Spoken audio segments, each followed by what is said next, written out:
Hola, Scorpio, Sun, Virgo, Moons. Welcome to your 2025 Sun Moon reading. If it does resonate, consider a personal pre-recorded or live reading. Just click on the link tree below to contact me or text me at 646-902-5715. When you see this is when you were meant to view it. It does not matter the time of year. Also, check out your 2024 Sun Moon readings in my playlist and see if they rang true for you or somebody you know. I have changed the format this year. The first portion of this reading, I'll go over the traits of your Sun Moon combination, pull the main cards for the first half of the year, and take a quick look at your 2025. The second portion will be in the Vimeo link below, where I will have the second half of the year, plus clarifiers for all cards, in addition to a card of advice. So, Scorpio, Sun, Virgo, Moons, you are an intense individual that stays mostly in the shadows.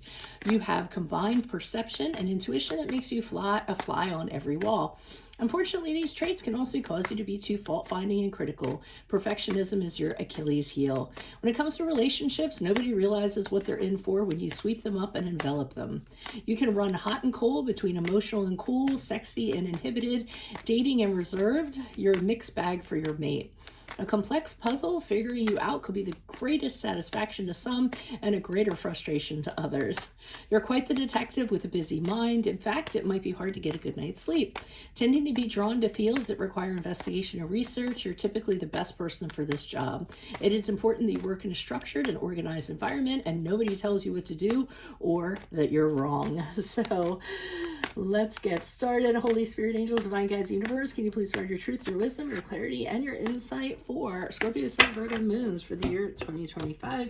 What do you see? What do they need to know to reach your higher ground, become closer to universe and closer to divine? What do you see for January, February? We have the Strength card in the upright, which is the card of Leo. Also, look me up on Facebook, Instagram, TikTok. Like, share, subscribe, donate, refer me to a friend in support of my efforts. Always greatly appreciated.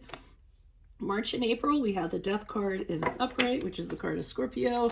And what do you have for May and June? May and June for Scorpio, Sun, Virgo, Moons.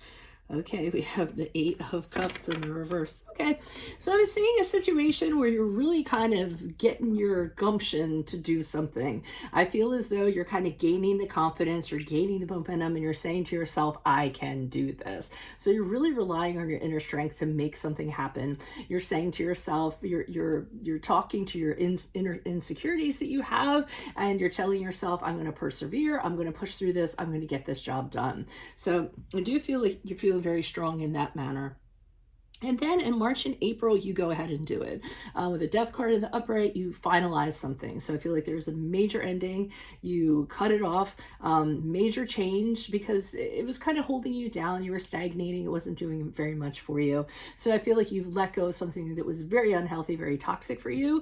You could have ended a project that you're working on. You could have ended a career that you had because you wanted to start something entirely different. And most of all, you could have purged or broken from a past relationship and ended it for good. So meaning you entirely burnt down that bridge. So look for a major transformation in March and April in regards to that.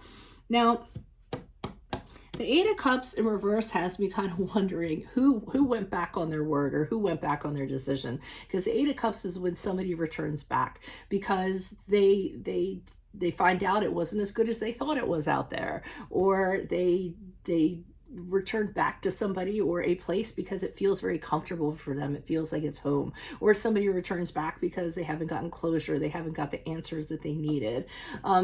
So either you or the other person has drifted about and has returned. Okay. So it could be the person that you cut off. It could be you returning back to the other person or back to a situation. Whatever it is, we will find out in your, the Vimeo reading. Okay, so that's all I have for you at this time. If it does resonate, consider a personal pre-recorded or live reading. Just click on the link tree below to contact me, or you can always text me at 646-902-5715, 24/7, by the way. When you, what was that? Ooh, sorry. But make sure you click on the Vimeo portion of your reading, where I will be pulling the rest of the cards. I'll be pulling clarifiers on the entire spread, plus a card of advice for 2025. And then finally, look me up on Facebook, Instagram, TikTok. Like, share, subscribe, donate, or refer a friend in support of my efforts. That's always greatly appreciated. Otherwise, Scorpio, Sun, Virgo, Moons, I will see you in your Vimeo reading. Adios from Veronica Garnett. Bye.